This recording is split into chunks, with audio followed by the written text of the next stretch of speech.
Okay, so we have a small group today. Thank you for showing up. Um, so being that it's a fairly small group, I think we have some leeway in regards to the extent to which this is conversational. I mean, when I get on webinars, I generally just want to chill in the background and hear what has to be said, and then move on with my life. But please share and chat if you want this to be more conversational in tone. Generally, what I do typically is I'll present for 30 to 40 minutes and then leave the end for discussion. And you can leave if you don't want to engage in it, or you can stay to take part in it. But whatever is of preference, we have some leeway. So you can type it in chat if you want to. And I'll just give you a few minutes if anyone wants to say anything and input there. But otherwise, I'll just keep going.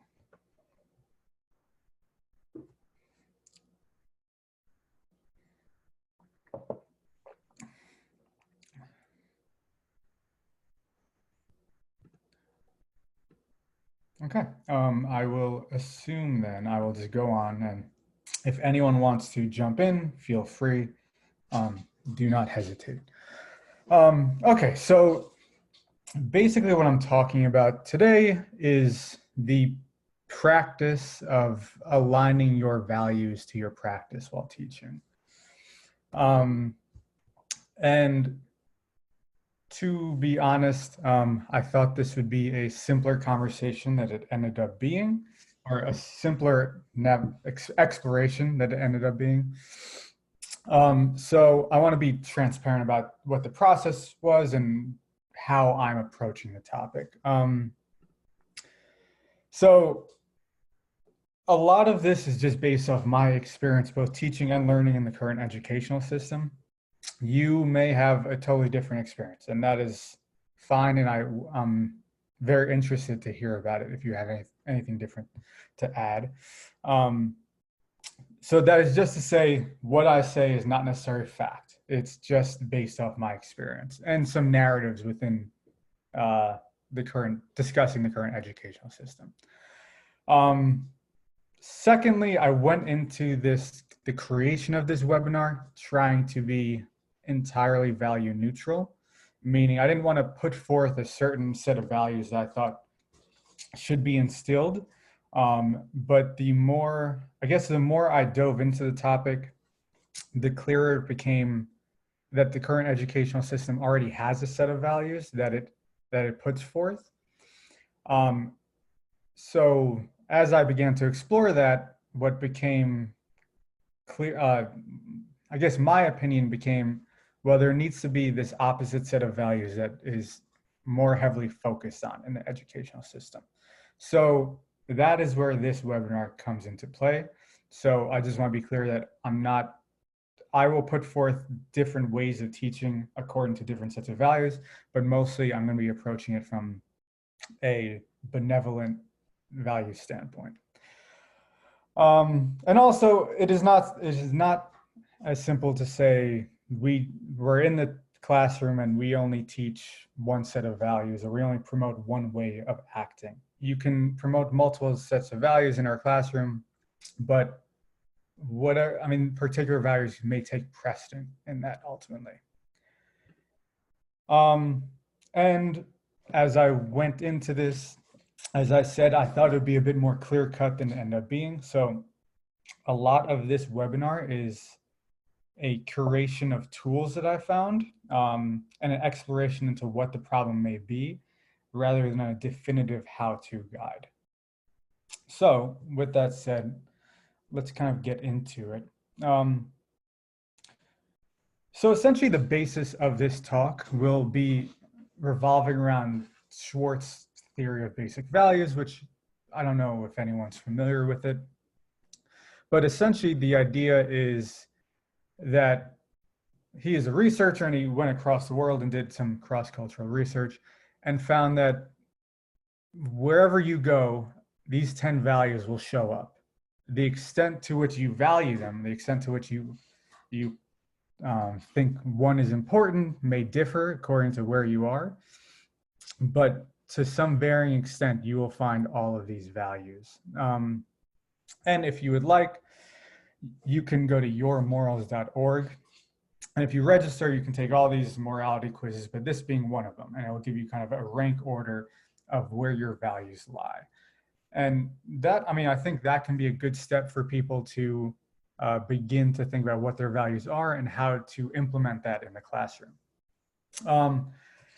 So more or less, there are four main, so within this, there's 10, and I think he's added some since, but the original model has these 10 values, and within that, there's four kind of higher order domains. So one is openness to change. So the idea that independent thought and action, that you're looking for new ways to improve things. The second is self-transcendence, which is both preserving and enhancing the well-being of those you come in contact with. There's conservation, which is kind of maintaining the status quo, and self-enhancement, which is pleasure or self-gratification to the self. And as you can see within these, there's multiple values that may be kind of found within it. So going forward, I'm going to be speaking about values using this framework. So this poll doesn't work. So if you, I'm going to just take a few minutes. And regarding that last question, the beginning question that you came into, when you think about your school experience, what do you think, what value was the most prominent in your school experience? And if you could just type it in the chat, and to kind of help guide that question, you will see within this picture here, there are all these different kind of, you'll see more explicit details about what security means, what power means, achievement. So according to these 10 principles, were there any that was the most prominent in your school career?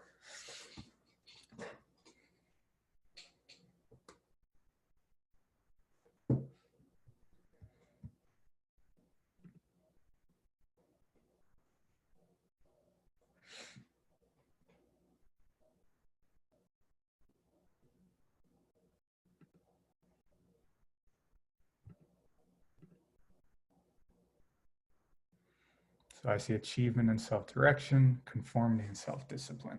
Yep.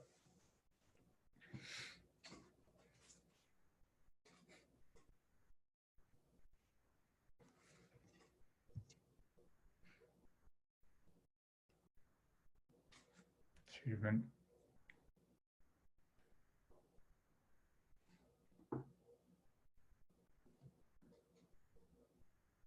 I'll give another minute or two to anyone else that wants to respond.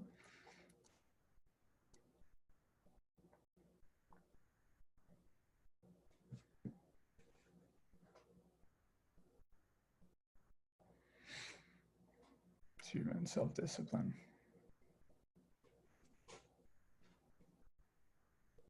Security. Interesting.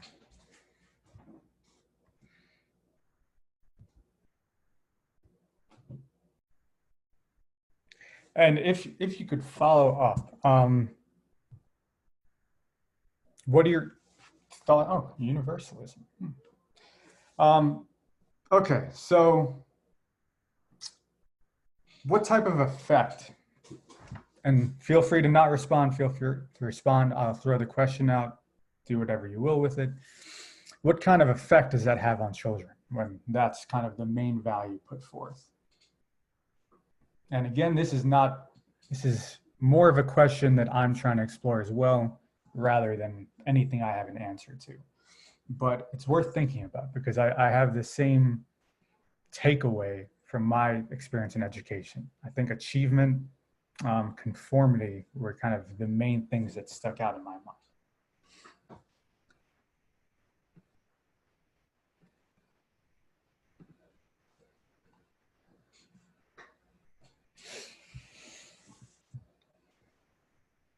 So with that said, why achievement and conformity came to mind. um, I just started thinking about some of the basic things we do in class. And these things you just assume are normal, maybe don't have to be as normal as you may think. So, I mean, just some common policies that came to mind from my mind right away was mandatory class attendance, tests and quizzes to gauge student knowledge, strict deadlines, class participation. So like mandatory class attendance. What it doesn't do is it doesn't really recognize that students have a life outside the classroom, or it doesn't give students that really the autonomy, I mean, the ability to kind of talk to the professor and say, this came up and I can't make it. Now, the extent to which professors are open to that varies, but I've certainly had teachers that have a strict mandatory class attendance thing, and you cannot miss class, regardless of what's happening. So again, that's a very kind of hierarchical model. Tests and quizzes to gauge student knowledge. Often this kind of focuses on memorization over understanding, and it's a singular form of expression as well. So, I mean, later on in the talk, I'm going to talk about some ways this can be improved, but I just want to kind of think about the narrow focus on some of these typical policies. And if you have any other policies, throw them in chat, because these are just the ones that kind of came to mind as I was exploring this. Strict deadlines, I think it has the same kind of issue as mandatory class attendance. There's a lot of things going on, especially now. And having strict deadlines doesn't seem to recognize the complexity of the human being, and how many things we have going on in our life. And when you think about it, I mean, really these deadlines are pretty arbitrary. They just help us to kind of grade in a way that's easy for us. And I think we can take a more empathetic approach to students. And class participation. I don't think I spoke a word till I was 5 years old, something like that, something psychotic, pretty shy kid. And definitely for me, I mean, it was tough participating in class. And I kind of felt left out when that was part of the grade. It put me in a pretty uncomfortable position. Of course, it's important to kind of find your voice, but there's different ways to participate. So if I'm in class and I'm thinking heavily about the topic, am I not participating? I mean, you can participate through writing, all these different methods. So a lot of this thinking through is thinking about the different ways, or expanding our models about what school is and what school can be. So as I began thinking about this, it came to me that this is a potential problem. The values we kind of utilize in school settings, and the extent to which this is directly related is unclear to me, but I didn't find any research on it exploring the question. But a growing number of students are experiencing mental health problems in college, and to solve that issue, it takes multiple layers of higher education to deal with that, and professors included. And I think potentially one of the reasons why it can be tough on students is because we're adopting a model that doesn't really acknowledge their whole human experience, that we want them to follow these kind of rules and guidelines without acknowledging all these other variables that come into play. And I know, especially as a new teacher, when I taught my first class, I relied on a lot of policies and ideas about teaching that were simply I was just adopting things without giving them critical thought. And I'm going to show you a video right after this. And the premise is basically that the educational system views the student to be a factory worker. The model that was created in the current educational system was created to create a factory worker rather than acknowledge the complex and full human being. And Adrian. I have to say that my discipline tends to be less about conformity. That is great to hear. I'm trying to think if my experience at CGU, I don't know if my experience at CGU was similar to that. Yeah, I mean, that is, I'd have to think about that more. But that is great to hear. Yeah, I don't know how much autonomy I had, but if anyone else had want to share their experiences at CGU, I'd be interested to hear that. So let me just show you this video. I think it's about 6 minutes long. And it kind of talks about these issues. And tell me to raise the volume if you need to. That something is wrong with our system of education. But what is it? Well, we send our children to school to prepare them for the real world, which is changing very, very fast. But our schools haven't changed much for hundreds of years. In fact, thought leaders from around the world agree that the current system of education was designed in the industrial age mainly to churn out factory workers. And this industrial age mentality of mass production and mass control still runs deep in schools. Industrial age values. We educate children by batches and govern their lives by ringing bells. All day long, students do nothing but follow instructions. Sit down.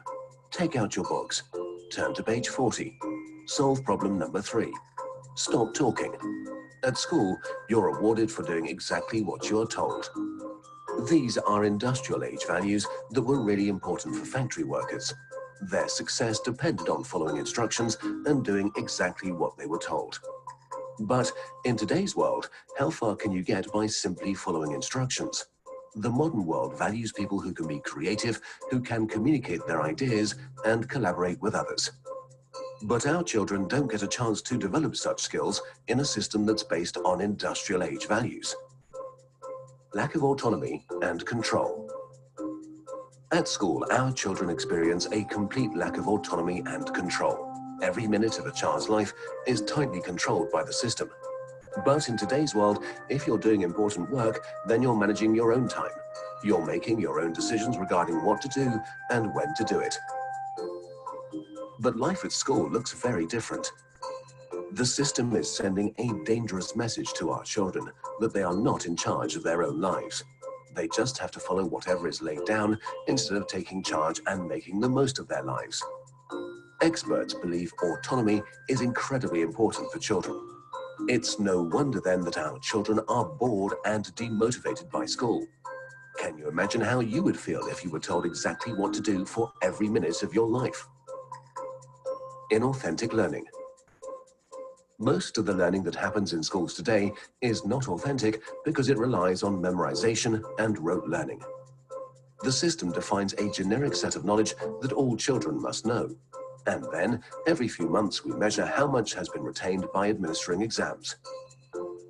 We know that such learning is not authentic because most of it is gone the day after the exam. Learning can be much deeper and more authentic. It can be so much more than just memorization and retention. But that's the only thing we measure, and test scores are the only thing we value. This has created an extremely unhealthy culture for students, parents, and teachers. Children are going through endless hours of tuitions, staying up all night memorizing useless facts that they will forget very soon. No room for passions and interests. We have an extremely standardized system where each child must learn the same thing at the same time in the same way as everyone else. This doesn't respect the basic fact of being human, that each of us is unique and different in our own way. We all have different passions and interests. And the key to fulfillment in life is to find your passion. But do the schools of today help our children find and develop their passion? There seems to be no room in the current education system for the most important questions in a child's life. What am I good at? What do I want to do in life? How do I fit into this world? The system doesn't seem to care. There are so many greatly talented people who failed in the traditional school system. Fortunately, they were able to overcome these failures, but not everyone can. We have no measure for how much talent, how much potential goes unrecognized in the current system. Differences in how we learn. Each of us is also different in how we learn, in how much time we take to learn something, and what tools and resources work best for us. But the system has no room for such differences. So if you're a bit slow in learning something, you are considered a failure, when all you needed was a bit more time to catch up. Lecturing. In the current system, children are lectured for more than 5 hours a day. But there are a few big problems with lecturing. Sal Khan from Khan Academy calls lecturing a fundamentally dehumanizing experience. 30 kids with fingers on their lips, not allowed to interact with each other. Also, in any given classroom, different students are at different levels of understanding.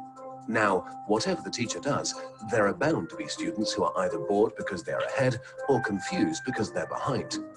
Because of the internet and digital media, our children have at their fingertips all the information in the world. Technology has made it possible for anyone to learn anything. But for fear of losing control, the system is not leveraging these incredible resources. Our system of education, which evolved in the industrial age, has become outdated and ineffective. If we want to prepare our children for the modern world, if we want learning to be effective and engaging, then there's no doubt that we need to fundamentally change our system of education.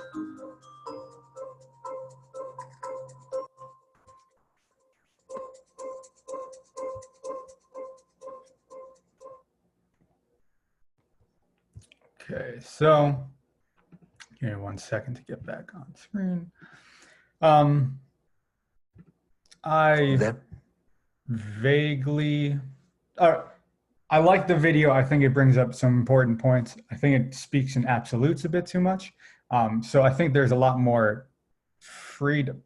I can only speak from a higher education standpoint, especially in a college classroom. I think there's a lot more freedom to engage in these things. I don't have any familiarity with teaching K through 12, and that feels a bit more tied to outcomes and tests than you have to do in higher education. And I think that video makes it sound like there's no freedom to do anything, or that these things never happen. They do, but it does raise some good points. So essentially what I came across was that essentially my idea of education and a lot of other people's experience, it revolves around achievement, power, security, conformity, and I don't think that's the best way to approach education. I think we are better off creating an educational environment that focuses on social justice, equality, helpfulness, acknowledging the complexity of human beings, giving students autonomy. And as I looked into that, as I said, that became complex to think about, and what does that look like? And I ask anyone that has any experience either in that environment or facilitating that environment to give everyone more ideas. So a lot of the rest of the presentation is focused on my curation of some ideas that may help with that transition. And where a lot of this comes from is, at least it's an idea that I really like and subscribe to, is Maslow's hierarchy of needs, which you may or may not be familiar with. But the idea is that if we want students to actually learn complex concepts, if we want students to accurately learn complex concepts, then we have to acknowledge that there's other aspects of people that we need to acknowledge first. And things like basic needs. So a lot of students, more than you'd think, especially in higher ed, have problems don't know where they're going to sleep at night, don't have food, emotional issues, especially during times like these. These are all, and creating friendships and trust in your classroom. These are things that need to be addressed first before we can really expect students to maximize their learning potential. So with that in mind, like I said, a lot of the things that I'm talking about going forward really comes from that framework. Adrian,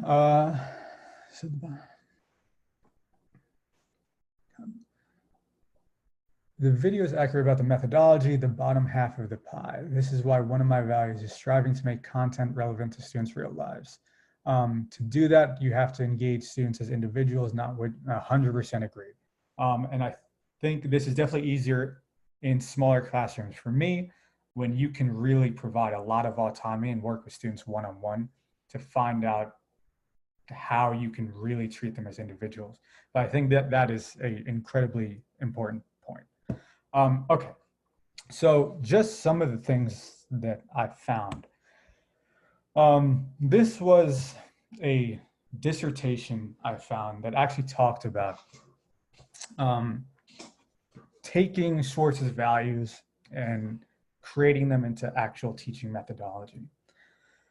So these are the four kind of higher order needs, five higher order values, and things to promote within the classroom that can kind of help you align there. So the ones in bold are the ones that I personally think we need to do more of. Self-enhancement, you might imagine this is kind of what's the typical model. So promoting competitions, opportunities to spotlight, ability to successfully complete tasks. That is kind of the focus. Clear rules, clear expectations, etc. So I think, as I build classes going forward, I think this is a really helpful thing to look at, to remind me of what I kind of want to promote. So high interest tasks, like I think it's incredibly important to let students find their connection to the material you're talking about. And within that, it means we have to be very flexible in how assignments are created, how knowledge is expressed in the classroom. Other things to keep in mind, opportunities to care for needs of others in the classroom, equality in tasks presented, equal opportunity. I think this is an emerging discussion that we're all learning more about, and the various ways people in class feel marginalized. And I know I am kind of trying to learn more about that. But all of these kind of things are really things to keep in mind as we design and create classes. So for me, it's providing multiple ways for students to do things, lots of autonomy, and making sure people feel valued and not marginalized in the classroom. So in regards to course design, so something in PFF we talk a lot about is the idea of backwards design, which is essentially when we create a course, you want to focus on what outcomes you want to cultivate. I think this can also be applied to values in the same way. So what values am I going to promote in the classroom, and then building from there? So if we go back to this, I think it's helpful in course design to really keep in mind these things and have your assignments reflect what your values are. Course policies, assignments, assessment, all of these things we can make more, what I think, ethical than they currently are. And that starts right at the course design phase. And I think I'm going to show a quick little other video. This is something we talk a lot about in PFF as well, universal design learning. And I think this is a good kind of framework to start thinking about the various ways we can approach a topic. And the idea here is that we should never present a topic in one singular way, but rather present it in a variety of ways. So I think this is pretty short, 3 to 4 minutes or so. So I will play that now.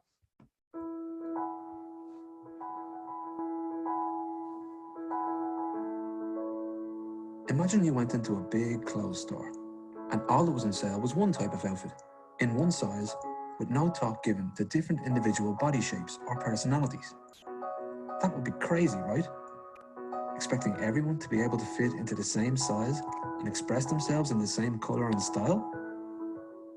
Yet in many cases, that's exactly what is happening in our education system. When it comes to learning, variability is the rule, not the exception, and our college campuses are now grappling with the demands of an increasingly diverse cohort of learners, with increasing numbers of international students, students from different cultural and socio-economic backgrounds, mature students, and students with disabilities.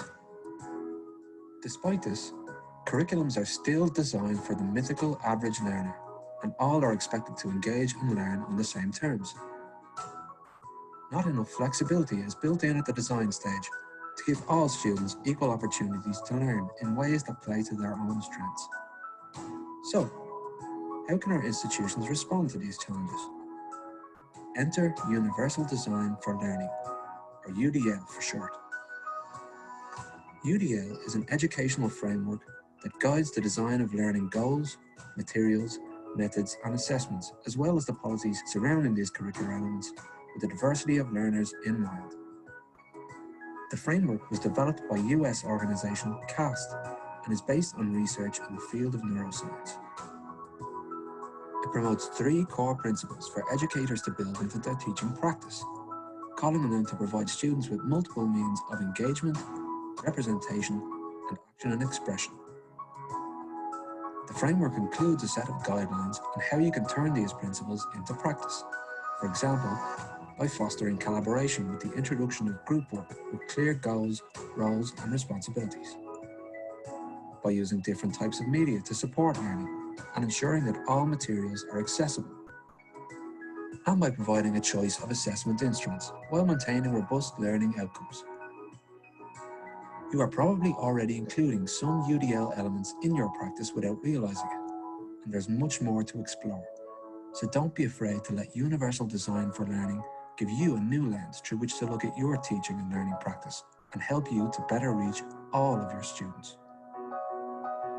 For more information and resources, visit ahead.ie/UDL.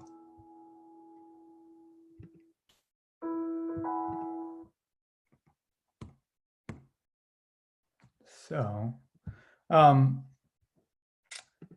that is a brief introduction, and at the, God knows how to get to the next thing. Okay.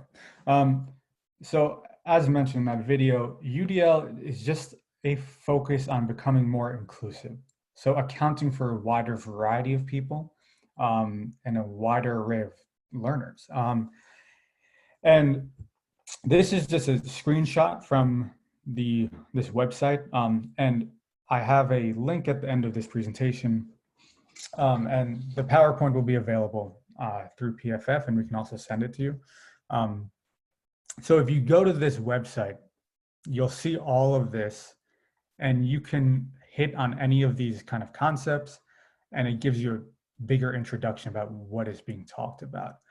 But all of that is to say that I think UDL is a really important piece to becoming a more focusing on self-transcendent values, because it's really a great way to frame your class and approach your class and become more inclusive in how you teach.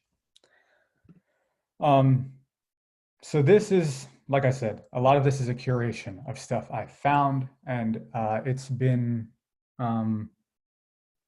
eye-opening in a lot of ways. But it's, like I said, this is not a how-to guide because I don't have all the answers to that. But some things that prompted that stuck with me. I don't know how many of, just from my experience, and I imagine many others, grading gives students an aneurysm. And I think it is possible to make this more ethical, or there's alternative ways to do this. And one of the things that kind of caught my interest is ungrading. And for those of you who have not heard of it, ungrading is essentially this idea that you are not, what you're going to do is you're going to focus on what students want to learn. So you'll have a discussion with students and they'll complete projects. And what you're really focusing on is their process of gaining that knowledge. So for every assignment, you'll be working with them closely, and you'll really mainly be focusing on giving them feedback on how to improve.